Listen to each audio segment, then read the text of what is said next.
Bonjour à tous, je m'appelle Tania Lompré. L'éducation, l'immigration, la langue française, ça vous intéresse?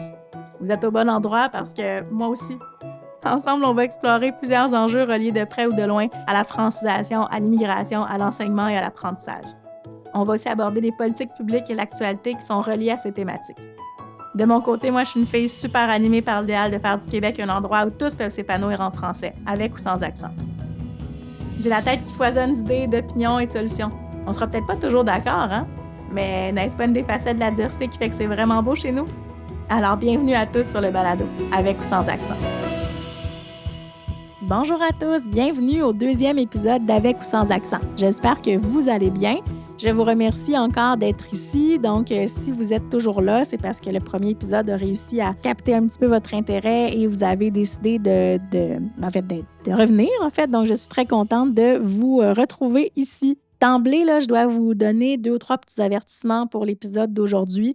Donc, le premier, c'est que je ne suis ni consultante en immigration, ni avocate en immigration. Donc, le but de l'épisode d'aujourd'hui, c'est vraiment de comprendre un peu certains concepts et de mettre la table, en fait, pour du vocabulaire aussi qu'on va utiliser dans les prochains épisodes et dans l'épisode d'aujourd'hui. Donc, on va être vraiment plus technique au niveau de l'immigration. Mon objectif, c'est pas de me faire croire que je suis avocate en immigration là, ou tout ça, mais c'est vraiment de vous expliquer un peu comment fonctionne l'immigration, quelle est l'immigration temporaire et quelle est l'immigration permanente, vous donner quelques statistiques et de comprendre en fait la situation actuelle. Ce n'est pas non plus un cours d'histoire de l'immigration, donc c'est vraiment un portrait de ce qui se passe maintenant en immigration au Québec. Donc, si l'histoire de l'immigration vous intéresse, je vous invite à aller voir en ligne ou lire des livres. Là, vous trouverez plusieurs informations, mais vraiment aujourd'hui, c'est pour vraiment vous faire un bref portrait de ce qu'est l'immigration et de pouvoir comprendre des concepts pour les prochains épisodes. Donc, ceci étant dit, je veux aussi vous mentionner que je suis très contente des commentaires que j'ai reçus. Merci de m'avoir écrit, merci de vos suggestions. Vraiment, ça me fait vraiment plaisir. Puis je tenterai en fait de faire de bâtir des épisodes sur la majorité des sujets que vous m'avez suggérés. Par contre, je veux aussi vous dire que je ne peux pas vous aider dans vos projets. Donc, il y a des gens qui m'ont écrit pour que je les aide à immigrer au Québec ou que je les aide à faire venir leur conjoint, leur conjointe. Je ne suis pas la bonne personne. Il faut vraiment vous, demander de l'aide aux bons endroits et aux gens qui sont compétents pour le faire, ce qui n'est pas mon cas. Voilà, les avis sont terminés, donc je peux passer vraiment au contenu de l'épisode d'aujourd'hui. Donc, vous allez voir, c'est un peu touffu. Il y a beaucoup de choses peut-être, ou c'est des sujets peut-être un peu moins faciles à aborder, mais je ferai de mon mieux là, pour essayer de vulgariser le tout. Cet épisode-ci sera suivi d'un épisode sur la francisation et d'un autre sur les examens certifiés. Donc, ça se peut que je nomme certaines choses que je vais vraiment explorer davantage dans les épisodes suivants. Donc, voilà, nous commençons. Donc, bienvenue dans cet deuxième épisode où on va vraiment aborder les rouages de l'immigration au Québec. On ne fera pas l'historique, mais je vais commencer quand même avec une année spéciale en immigration qui est l'année 91. Et on va aussi démystifier les principaux événements, réformes, les enjeux pour mieux comprendre comment le Québec actuel façonne son avenir à travers sa politique migratoire. Donc, on commence lors de la signature de l'accord Gagnon-Tremblay-McDougall en 91. Donc, en 91, vraiment, cet accord-là va marquer un tournant dans l'histoire de l'immigration au Québec et confère à la province le pouvoir exclusif de sélectionner ses immigrants économiques. C'est vraiment un privilège crucial qu'a le Québec pour préserver la langue et la culture francophone de la province. Et c'est vraiment une particularité qui est unique au Québec. Donc, les autres provinces n'ont pas nécessairement les mêmes droits. C'est le début, en fait, en 91, d'une ère là, où le Québec va pouvoir affiner ses critères de sélection pour attirer les talents les mieux adaptés à ses besoins. Des critères qui vont être, par exemple, la formation, l'expérience de travail, l'âge, les connaissances linguistiques, etc. Jusqu'à tout récemment, le programme pour la sélection des immigrants s'appelle le Programme régulier des travailleurs qualifiés, donc le PRTQ, qui fait en sorte que les gens, en fait, qui réussissent, c'est un programme qui s'appelle ARIMA. Donc, une fois que les gens sont sélectionnés, en fait, ils arrivent au Québec comme immigrants économiques. Donc, ils arrivent tout de suite avec un statut permanent. Par contre, je ne vous en parle pas trop parce que ce programme-là est en fin de vie, en fait, et va être remplacé là, dès novembre 2024 par un nouveau programme qui va s'appeler le Programme de sélection des talents du Québec. Donc, on change une lettre. Donc, PSTQ, qui est prévu pour novembre prochain, qui est l'évolution du PRTQ et qui va introduire en fait des exigences linguistiques rigoureuses pour attirer les meilleurs talents. Et là, comme intervenante en francisation, comme enseignante, comme spécialiste au niveau de l'immigration ou de la francisation, ce sont des données importantes puisque les gens qui vont arriver vont devoir avoir un niveau 5 ou un niveau 7 en production-compréhension orale avant d'arriver. Et dans certains cas, dans certaines professions, vont devoir aussi démontrer l'atteinte d'un niveau 5 à l'écrit. Ça veut dire quoi, ça? Ça veut dire qu'il y a de plus en plus de gens qui vont arriver dans le programme PSTQ qui vont déjà avoir un bon niveau de français. Qu'est-ce que j'entends par bon niveau de français? Bon, là, je vais parler en termes d'indicateurs. Là. Au Québec, on a une échelle de niveau de langue qui est graduée du niveau 1 à 12. Donc, 1 étant une personne qui ne parle pas français, 12 étant un francophone et 8 étant le seuil d'autonomie langagière. Donc, quand on atteint le niveau 8, on est autonome dans une langue seconde. Là, ce qu'on demande, c'est un niveau 7, donc c'est presque l'autonomie langagière. On n'est vraiment pas loin. On est à 250 heures, en fait, de formation de plus pour atteindre l'autonomie langagière du niveau 8. Donc, pourquoi on demande ça? Parce qu'en fait, on veut s'assurer que les gens qui arrivent, en fait, au Québec soient prêts plus rapidement à l'intégration du marché du travail, à l'autonomie et à l'intégration culturelle et sociale. Donc, on s'assure, en fait, que les gens aient déjà les outils en main en parlant ou en écrivant le français, hein, donc un niveau 5 qui doit être atteint dans certaines professions, qui rend les gens plus aptes à l'arrivée sur le marché du travail.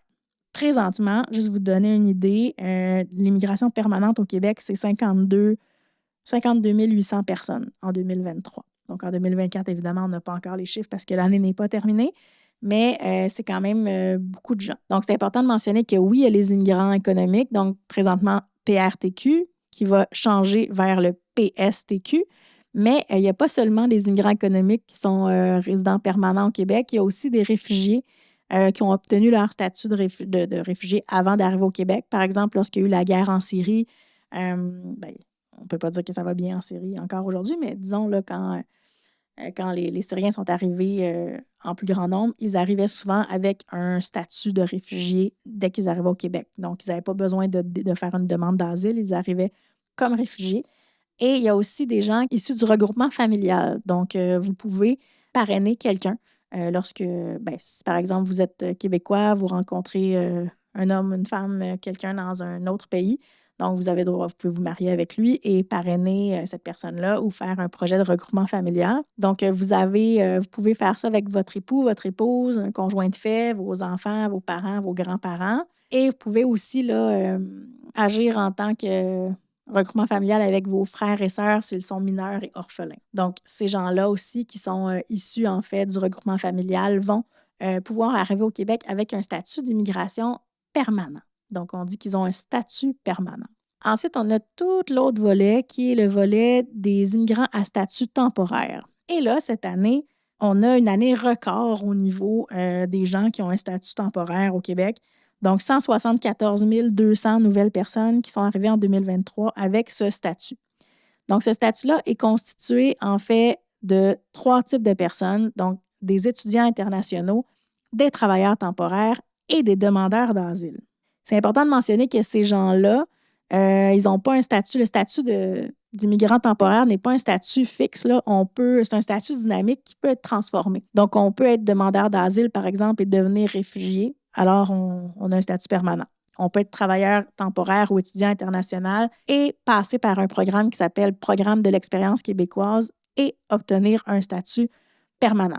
Donc, c'est important de le mentionner. Donc, la migration temporaire, en fait, peut devenir une migration permanente. Comment on fait pour passer d'un statut temporaire à permanent? Donc, je vous explique un petit peu. Donc, si vous êtes un immigrant temporaire étudiant ou un immigrant temporaire travailleur, donc, vous pouvez passer par un programme qui s'appelle Programme de l'expérience québécoise, qui est aussi appelé le PEQ. Donc, le PEQ va offrir aux travailleurs étrangers temporaires et aux diplômés du Québec, donc les gens qui sont étudiants internationaux mais qui ont obtenu un diplôme, d'avoir une voie, en fait, plus rapide vers la résidence temporaire.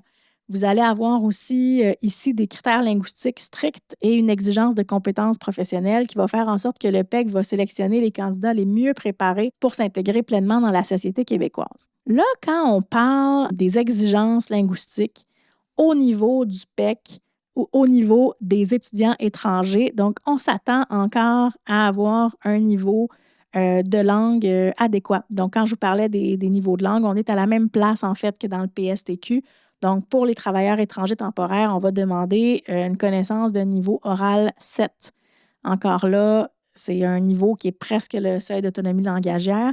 Et pour les diplômés du Québec, on va demander encore un niveau oral de niveau 7, mais à la différence que pour les étudiants, on va demander aussi un niveau écrit de niveau 5 au niveau de la compréhension et de la production écrite. Donc, on a vraiment deux niveaux. Donc, pour le PEC, c'est important de mentionner qu'on peut passer par le programme de l'expérience québécoise si on est travailleur étranger ou si on est diplômé du Québec. Au niveau de la compréhension et de la production orale seulement, on n'est pas du tout dans les connaissances liées à la littératie, donc pas d'écriture, pas de lecture. Mais au niveau des diplômés du Québec, là, on va demander et un niveau 7 à l'oral, mais aussi un niveau 5 au niveau des compétences liées à la littératie, donc l'écriture et la lecture. Au niveau des gens qui demandent l'asile, évidemment, là, on n'aura pas cette fois-ci d'exigence linguistique. C'est un peu normal aussi, là, parce qu'une personne réfugiée, c'est une personne qui fuit son pays d'origine en raison de persécutions, conflits armés, de violences, et qui va chercher au Québec, en fait au Canada, parce que c'est le Canada qui s'occupe des statuts de réfugiés, va chercher en fait une protection internationale. Les gens qui arrivent vont avoir un statut de demandeur d'asile jusqu'à temps qu'ils puissent avoir reçu un statut de réfugié. C'est important de mentionner que bon an, mal an, c'est à peu près là, 50 des gens qui sont acceptés qui passent en fait de demandeurs d'asile à réfugiés. Depuis le début de l'année 2024, 37 des demandeurs d'asile du Canada sont arrivés au Québec, ce qui veut dire 22 905 personnes. Donc, c'est beaucoup, beaucoup de monde. Puis la première page Journal aujourd'hui mentionnait que, en fait, c'était une responsable d'un organisme qui mentionnait qu'il n'avait plus de ressources, là, que son organisme était à bout de souffle là, pour aider les gens parce qu'ils étaient plusieurs et qu'il voulait en fait aider davantage, mais qu'il n'était pas en mesure de le faire. Donc, c'est vraiment ce qu'on voulait voir aujourd'hui, là, de comprendre en fait les statuts d'immigration au Canada, donc de comprendre qu'on peut avoir un statut temporaire, qu'on peut avoir un statut permanent, qu'un temporaire peut devenir permanent sous certaines conditions, dont des conditions linguistiques. On va parler là, un peu plus tard là, de la francisation, donc des niveaux de francisation, des cours de francisation, mais on va aussi aborder les examens certifiés. Parce qu'évidemment, là, quand on doit démontrer une connaissance de niveau 7, c'est important de mentionner, puis là, je sais qu'il y a beaucoup d'enseignants à l'écoute, le niveau 7 ne vaut rien, en fait. Vos apprenants qui restent jusqu'au niveau 7, tant mieux s'ils restent jusqu'au niveau 7, gardez-les jusqu'au niveau 8 même, mais votre cours, la réussite de votre cours, la note que vous allez entrer ne vaut rien pour le gouvernement du Québec. Ce qu'il faut, en fait, c'est réussir un examen certifié. Et on va se parler des examens certifiés dans un prochain épisode. Donc, je comprends que ce n'est pas toujours facile. Hein? Donc, si on résume, en fait, aujourd'hui, on a vu vraiment là, les types d'immigration, les façons, en fait, de passer d'un statut à l'autre si c'est possible. Mais vous avez vu que ce n'est pas nécessairement très facile. Donc, c'est important aussi de vous mentionner que tous ces gens-là peuvent s'inscrire en francisation parce que les gens qui font les demandes, les gens qui sont sélectionnés, c'est les adultes. On comprend que les enfants ne passent pas par des processus de sélection. Là. On va se parler de ce qui se passe avec les enfants après, mais les enfants, évidemment, là, ils sont exempts là, de ces demandes-là. Donc, en espérant que vous compreniez un peu mieux maintenant ce qu'est un immigrant temporaire, ce qu'est un immigrant permanent, et que vous pourrez vraiment là, distinguer les deux types d'immigration lorsque vous entendrez ces termes. Nous passons maintenant à la fin de l'épisode. Donc, voilà. Donc, on a vu un petit peu là, quels étaient les statuts, quelles étaient les exigences linguistiques, on a abordé brièvement les échelles, mais on va s'en reparler. On a abordé brièvement les examens certifiés, on va s'en reparler aussi. Donc, l'important pour moi, c'est quand même d'avoir une cohésion qui suit un peu plus. Donc, avant d'aller parler des échelles et des examens, je vais parler de la francisation, des niveaux de francisation, puis après, je vais aller vers les examens certifiés dans les prochains épisodes. Donc, j'espère que vous avez apprécié, même si je savais que c'était un peu touffu, un peu lourd. Donc, je vous avise que ce ne sera pas toujours comme ça. C'est juste que j'avais vraiment besoin de mettre en place certains concepts pour être sûr que si je dis dans un prochain épisode échelle, si je dis résident temporaire, permanent, PSTQ, PRTQ, des choses comme ça que vous allez pouvoir dire « Ah oui, je sais, elle m'en a parlé dans le premier épisode. » On sait de quoi elle parle. Donc, ça va être beaucoup plus facile pour moi, même si l'épisode n'était peut-être pas le meilleur et peut-être pas le plus palpitant, au moins, là, certaines choses ont été nommées qui vont vous permettre de mieux comprendre dans les prochains épisodes. Donc, voilà pour aujourd'hui. J'espère que vous avez appris certaines choses et j'espère que ça vous aide un peu à comprendre les deux types d'immigration. Vraiment, on passe là, au prochain épisode à la francisation. Donc, qu'est-ce que c'est la francisation? On est encore dans les adultes, mais je vais quand même aborder les programmes pour les jeunes dans le prochain épisode et on parlera ensuite des examens certifiés. Donc, j'espère que vous avez aimé le tout. Et n'hésitez pas à m'envoyer vos suggestions pour les prochains épisodes. Je vous souhaite une super belle journée et je vous invite, si vous voulez vraiment suivre le balado, allez vous abonner sur iTunes ou sur une autre plateforme que vous aimez. Donc, allez vraiment vous abonner pour ne pas manquer les prochains épisodes. Et si vous voulez communiquer avec moi, je vous invite à vous abonner à mon LinkedIn, qui est vraiment l'espace, en fait, où je partage mes choses, où je partage mon blog, mon balado, des articles d'actualité sur l'immigration, l'éducation, la francisation. Donc, c'est une bonne façon d'être en contact avec moi, puisque maintenant, c'est rendu très compliqué sur Facebook de partager des choses. J'espère que vous sortez de cet épisode avec certaines connaissances de plus dans votre bagage et je vous dis à bientôt! Merci infiniment d'avoir écouté avec ou sans accent aujourd'hui. J'espère que nos échanges ont été aussi stimulants pour vous que pour moi et que vous serez à l'écoute pour les prochains épisodes. Avant de vous laisser partir, permettez-moi de vous poser une question. Qu'est-ce qui vous a le plus interpellé dans l'épisode aujourd'hui? Quelles réflexions vous ont traversé l'esprit? N'hésitez pas à m'écrire afin de partager le tout avec moi. N'oubliez pas de vous abonner au balado pour ne rien manquer et surtout faites découvrir avec ou sans accent à tous ceux qui partagent notre passion pour nos sujets. Vous avez envie de travailler avec moi? N'hésitez pas à me contacter pour connaître mon offre de service et visiter mon site web. Au plaisir de vous retrouver pour notre prochain épisode. À très bientôt!